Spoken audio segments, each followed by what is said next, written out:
I'm Shauna, and we are Jan's Road Trippin'. Yes, oh my god, I know I cut my hair off. So this is probably going to be the hardest video I've had to do because I cut so much hair off. And I'm still trying to get used to it. I don't like the color. We're going to fix the color on Wednesday. So I was going to wait until then to do the video, but it's okay. It's just hair, right? And I know you guys are all in shock right now looking at this video. So get the shock part over with.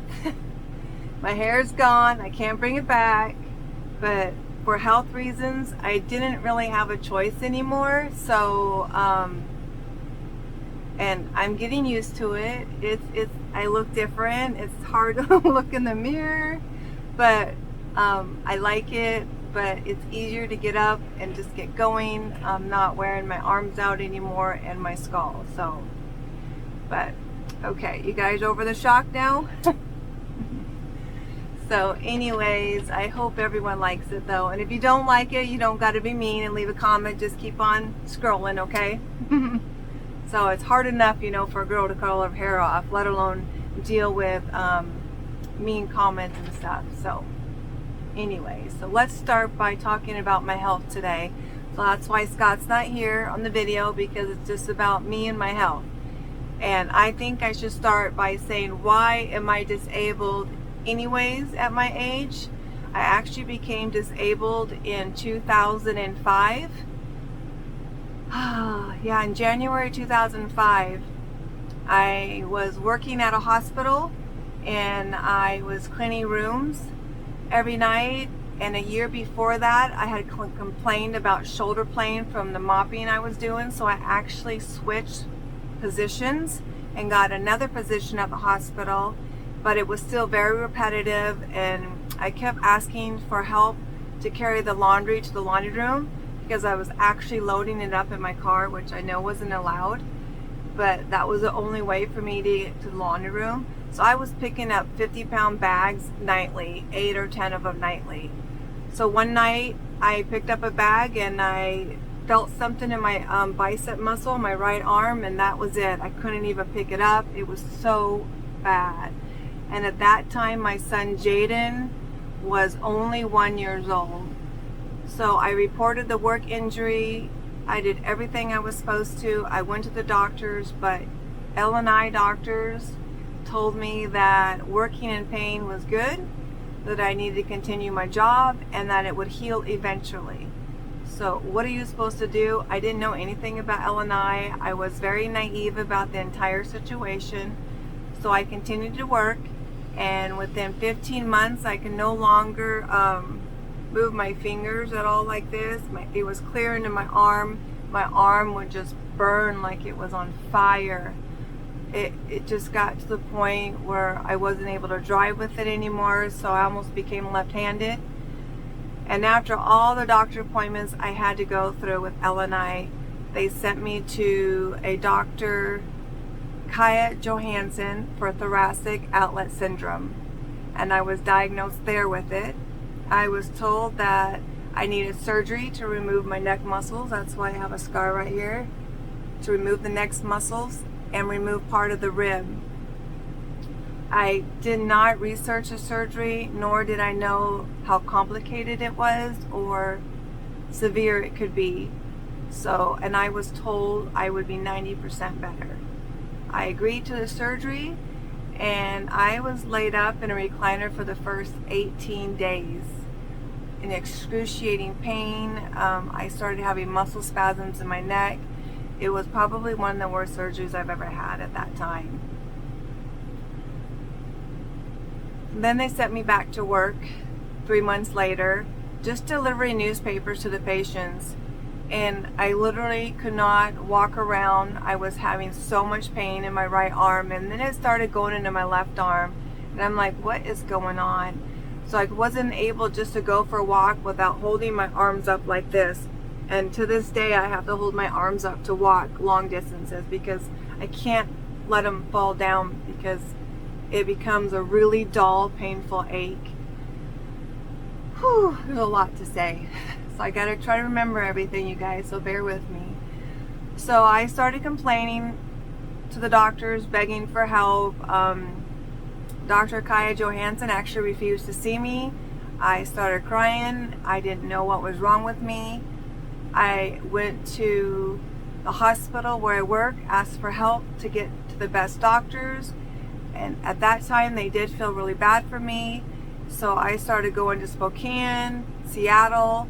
They did wrist tests, nerve tests, you name it, they did it on me. Everything just kept coming back negative. And Dr. Kaya Johansson, I think, just didn't want to admit that he had made a mistake.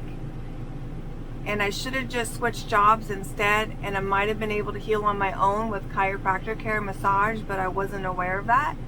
And so I wasn't able to work, and I even had Ellen follow me for over 6 months, videotaping me. And so then I chose to pay for myself. I started researching on my own, reading all about thoracic outlet syndrome, and I realized that when you don't remove the entire rib, the rib can start growing back, and it can just cause a really bad mess. So I flew myself to Denver, and I got to talk to Dr. Brannigan, one of the best surgeons in the United States that actually wrote the book on this, I think. If I'm not correct, sorry about that, but he is one of the best doctors. He did a 3D scan that cost like $9,000. I was there for 3 days, and he looked at the scan, and I was a complete mess. Basically, in your chest right here, that's where all your bronchial plexus is. So all your nerves, your veins had fallen into this little hole that had already started growing back, and that was in 2008. And he said I needed another surgery to remove the rib completely, but it was going to be very drastic, because when they go in, they got to push all of this over to here. And I was warned about permanent nerve damage and the loss of my right arm. And at that time, my kids were little, and I could not imagine not being able to use my right arm any longer. And the expense of going to Denver and having it done, Ellen wasn't going to pay for it at that time. But at least I found out that it wasn't in my head. I knew exactly what was wrong. So when I got back home, I actually won my SSA case within a year. And Ellen settled the case, and I got my settlement. So that's how I became disabled, and I have just been waiting for it to get really bad. And it's been, 16, 17 years now? Since 2005 is when I had the surgery. So that would be 16 years. And now my right arm has swelled up, and it's getting more swollen. It's hard to tell you guys on camera and stuff, but trust me, it's swollen. I call it my fat arm, but it's just swollen, and the pain goes into my thumb right here and into all my fingers, and basically it's full blown on both sides. So now in the last, I would say 2 years, my left arm started aching, where I would go grab like a blanket to cover me up, and I'm not able to twist this arm at all without severe, I feel like my rotator cuffs are bad, and I don't think that they are, because I don't have any kind of injuries. So that's how it started out. 2 years ago, I started noticing more pain, but I got diagnosed with my skull in 2015, and that kind of took over my thoracic, but my arms didn't start really getting worse, I think, till 2019, so 2 years ago, like I said. So fast forward, let me continue with my arms. Sorry, guys. So basically, at this point, I can't lift my arms up anymore without severe, excruciating nerve pain. It feels like all the nerves are swollen. I feel like I got crushed shoulders when I try to sleep at night. I just can't fix my hair anymore. I can't blow dry it like this, and I have the worst frizzy, curly hair to try to brush. 20 minutes just to brush it out, and if you put in all that conditioner, then you got greasy hair. And my curls are not that pretty because I color my hair, so the top part would be straight, underneath would be really curly. It just came to the point where I had to make a decision to either be miserable, try to keep fixing my hair, or I wasn't even washing it except for maybe once a week, and I wouldn't even brush it, you guys, for at least a week. I just put in a hat. All my videos I'm usually wearing a hat. That's one of them, because it just got to be too much, and I'd rather go play than deal with all that pain that I was causing myself with my arms. So that's where we're at with that. So I'm in the process of getting referral to see a top TOS surgeon here in Florida, near Tampa. And I did my research, and I belong to a thoracic outlet syndrome website group of people that I talked to, and they have definitely recommended I can't go anywhere but the top TOS surgeon doctor, because this is a redo, and they got to go in and remove the entire rib. And I know I have permanent damage for waiting for so long. So, but at this point, I need some imaging done just to see how bad my nerves are in my shoulder. And I also had radiation for breast cancer here, and I had a radiation here for skin cancer. So the radiation can do an induced branchial plexus and make more complications. So I could just have caused a little bit more damage. But when I see the doctor and they do imaging, I will update you guys on the video. So that's enough about the arms. Okay, so that's where we are with the arms. So Scott actually does everything for me. He does the dishes. I can't even do laundry, you guys, anymore. I can't fold clothes. I can't hang clothes without causing excruciating pain. It got so bad a couple weeks ago, I broke down. It was that bad. It's one of the worst pains I've ever had. And it's not just one shoulder, it's both. So can you imagine not using your arms at all? So that's where I'm at with that. Okay, so in 2015, I was diagnosed with breast cancer, stage 1. I caught it early, but I still had to have radiation, so I went through that. And at the same time, I noticed my cheek right here was swollen, and it hurt when I would touch it, even a year before that. And I have a chronic runny nose, so I went to the ear and nose doctor, and they did a scan and saw that there was a tumor inside my cheek. Didn't know what it was. So we went to Seattle, and I had some more imaging done on my skull, and they found that I have polycystic fibrous dysplasia. It's in my mandible, my palate, my zygomatic, I probably didn't say it right, so, and temporal bone. So 4 bones on the left side of my skull. When I first got it, I was dizzy. I would get lightheaded and vertigo, so severe, but it wasn't like the normal vertigo. I don't get spinning. I just feel really dizzy and nauseous, like I want to throw up. I wasn't able to be in a car without crying. No matter where me and Scott went, it was bad. My son Jaden was with me a lot. He saw me breaking down, and it was hard on him to see that I wasn't even able to get in a vehicle. So we packed up, moved to California to hopefully get help. 2.5 years there, we didn't get any help. I was pushed away from San Francisco, LA doctors. They said that I just had headaches, and at that point, this vibration was in my brain, and I didn't know what was going on. So anytime I would talk to people, if I got on the phone, if I was active on doing anything, this vibration in my brain was so terrible. It felt like there was a toothbrush that you turned on and you put it in your brain. Imagine that. And I couldn't stand loud noises. I couldn't even stand my own voice, let alone Scott's voice. There were so many times I had to tell Scott to please just be quiet and just let me rest. He wasn't even allowed to talk to me for days sometimes. And after 3.5 years of that, I finally got a letter from Virginia Mason saying that they would help me if I came back home.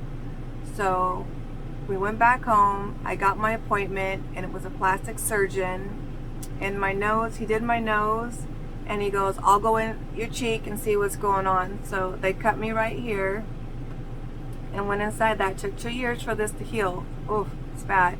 He redid my nose, but the nose thing is still, it failed. The nose surgery completely failed. It's broken again inside right there. I can twist it, move it. I still have a chronic nose, so I'm hoping maybe I can get that fixed too again. But he went in and found that this bone right here had grown around the main nerve in your face that runs from here to here. It had collapsed, I don't know, collapsicized around it. I can't think of the word. But he had to shave it down and free the nerve. And he had no idea if that was what was causing my vibration or not. So after about 8 weeks of recovery, and I'll post pictures up, you guys, and the pictures are pretty graphic. The surgery was it was painful. It was painful. And I was bruised everywhere. But after about 8 weeks, I was like, oh my God, the vibration is gone. That was the best part. It's like, oh my God, the vibration. And actually that's when I was recovering for that, that's when my left arm is when it started 2 years ago. It started hurting really bad. But so I haven't had a scan done since my surgery. In Washington State, they don't have one doctor that knows about PFD. And they do not have a thoracic outlet syndrome doctor that I would even trust. The only one they have is Dr. Kaya Johansson, which I would never go back. So I called Vanderbilt. We were going to go to Vanderbilt in Tennessee, and they do 3D scans on your skull there. So then I can actually see exactly where it's at, what it looks like, and what it's doing. It can be aggressive, it can be slow growing. Every one of us that has it is basically an individual. We have different symptoms. No one really had the vibration symptom that I was talking about. So that was very difficult, but some of us have similar symptoms, and it's very common to have it either on your left side of your skull or the right side of your skull, and it does affect the eye. If you guys haven't noticed in my videos, this eyebrow comes down. The bone is starting to grow right here. As you can see, this eye is a lot more open, and I can feel it sometimes at night where it's bad, but like when I touch my skull right here, it feels like there's a bruise all the way up to here now. So there's a little bit of a lump going on here, and my bone tends to grow towards my skull, and from what I read, you want it shaved. I do not want to look deformed as long as I can. So let's see here, what else have I missed out on? Yeah, we were going to go to Vanderbilt, but that didn't work out. There was no RV park that we could stay at. So I got back on my phone, started doing all kinds of research, got on my website groups, asking for help. And my TOS surgeon is trained in a lot of things. I can't think of all the medical terms, but he's 60 some years old, and that's what you want with this type of issue. So that I know that I need another surgery for this, and then they'll have to shave my bone down and see exactly where it's growing, so it doesn't make me go blind on this side and continue to grow right here. So basically, people with PFD, they can have polycystic fibrous dysplasia or just fibrous dysplasia in one bone, and it's called monocystic, or they have Albright syndrome. I can't really say that word, it's hard for me. That's all over your bones, all over your body, and I'm friends with people that have it all over their body. They're in wheelchairs, you can't walk.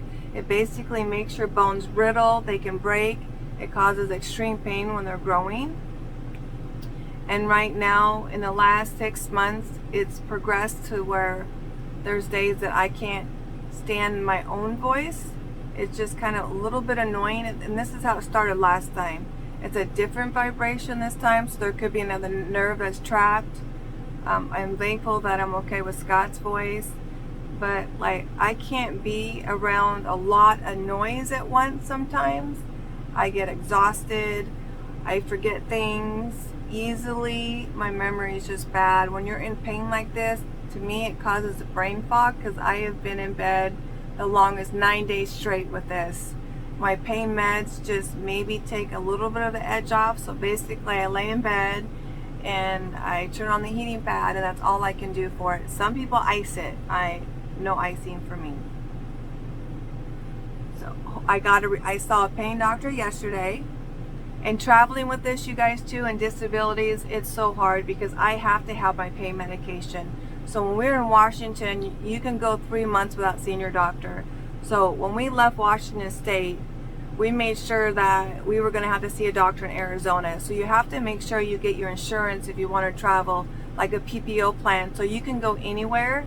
And this doctor and my primary doctor in Yuma, Arizona are absolutely wonderful. Just amazing doctors that knew that I needed to get it to Tennessee or somewhere for help. So they prescribed me my pain medication. And then once we got to Nashville and found out there was no place to stay, we actually had to hurry up and get to Florida to find a pain doctor here. And yesterday I went and I just got a 3rd degree. Basically, he basically said that eventually I'm going to need more pain meds. This is going to quit working. But the thing is, I had been on pain medication until 2005. I've never asked for more, never needed to, never broke any of the rules with it. And I just didn't feel like I needed a lecture, and I feel like it's my body. I want to be able to go somewhere and have fun, and then usually I have to take pain meds afterwards if I want to do any kind of activity. And that's what I try to explain to him. I'm not one that's got to sit there and go, oh, I need one because I haven't taken one in 2 hours. No, I take it when I need it. I don't just take it.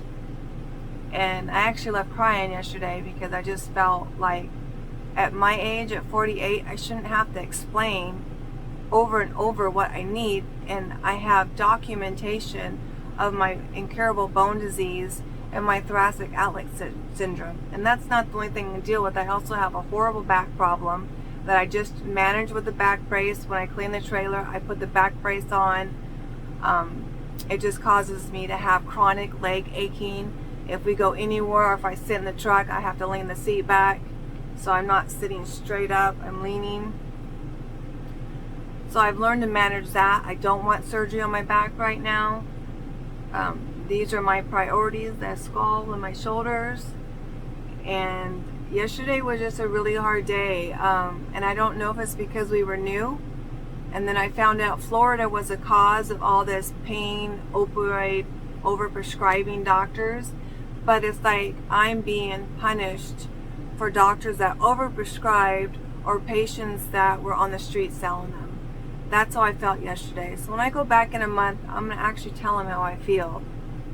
Maybe he wasn't even aware of it, but he did see me crying. He just didn't. I don't know if he's ever been in pain himself. Most people that are not in chronic pain don't understand this. I have been bullied. I've had some rude emails in the past, and my next video I want to talk about something very personal that I went through 5 years ago. I'm lucky to be alive, so I just don't take my life for granted anymore. People say, well, you don't look sick. Well, no. Do I want to walk around looking sick? No. So I want to get up, to at least do my makeup. Now I got my hair, I can just wet it and go. It's great.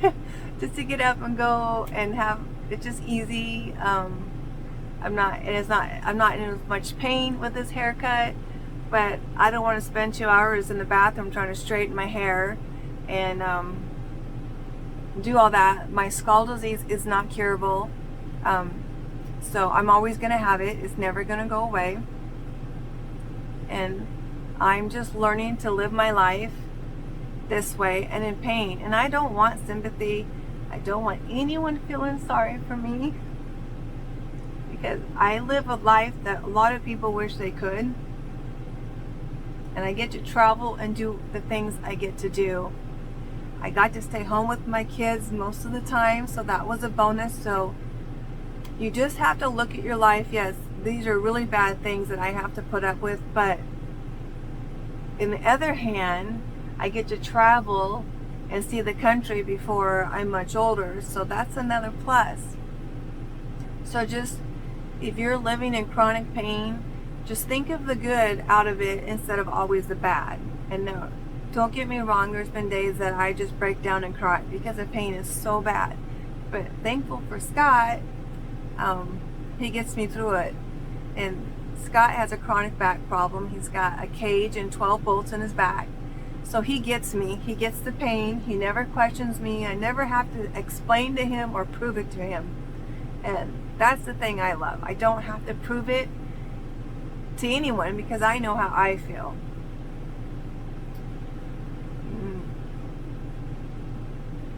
I just want people out there that deal with a chronic disease and to know that you'll get through it. It's not always your bad days. Just because you have one bad day doesn't mean you have a bad life. I just read that on Facebook the other day. So my life is good except for a few things that I have to deal with. And if these doctors would actually understand and be more compassionate, it would make my life so much easier. All I want to do is live my life and travel and get to see things. And if I don't get this surgery done, I'm not going to be able to hold my grandchildren ever because the pain is so bad. Just, I think when we got America, picking her up as a puppy and walking her has just done a number on my arms. And it just kind of put it full force forward right now with me. So in a way it's good. I'm here in Florida and that's why we're here. We're going to hopefully get into my doctor's appointment so maybe I can recover during the most hot part of the summer and we'll just stay in and enjoy the AC. And that's it. So you guys know that's why I'm disabled and I'm just trying to have fun and make friends on the road and live my life. I love hanging out with people. I do take a nap every day because I need to rest my head so it doesn't, I've learned to rest every day so it doesn't get so bad. And not having to wear a hat and a ponytail now has taken so much pain off, because in the last few months wearing the hat I'm getting sharp shooting pains. Just like I'll be sitting there and then bam, I'll get this pain. And the last couple times I wore my hat, instantly within 2 minutes I started getting the shooting pains. I can't wear my hair up in a ponytail no more, so I can't have long hair in the heat. It's just not possible. So that's it, you guys. This is a long video already. I hope I covered everything, and if you have any questions for me, you can send me a message either on my email or through Facebook at Shaunna Jantz. And my email is in the description, shaunad99@gmail.com. I'm more than happy to answer questions and talk to anyone. So I hope you guys enjoy this video, and click the subscribe button, like, please make a comment, interact with me, and I will be recording my surgeries and my recovery to let you guys know how I'm doing. And I'm sure they're going to have to shave my skull, so that's another reason I just rather just cut the hair off. So I'm ready to go for it. I just want to feel better and get going again. So thank you for watching, and that's it.